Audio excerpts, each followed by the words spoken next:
lalela ziyakhala ziyalila kushushu kumkhonto wesizwe party.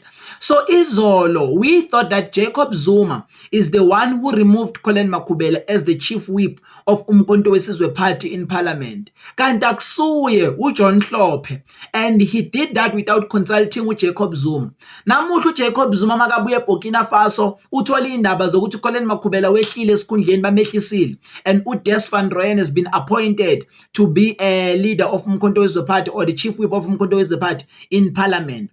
Jacob Zuma reversed everything. He said that a decision to remove Colin Makhubela, it's null and void. Dr. John Hlophe, it's on suspension, and he's been stripped his powers to act as a member of parliament for umkhonto wesizwe party, and also they strip his powers to be a deputy president of umkhonto wesizwe party. So as things stands now, John Hlophe cannot go in any gathering and represent umkhonto wesizwe party. Jacob Zuma has taken his powers. Ziyakhala ziyalila zikula outspeak, uyakwazi umkhonto kwaze ekhaya ke manje ayikhali.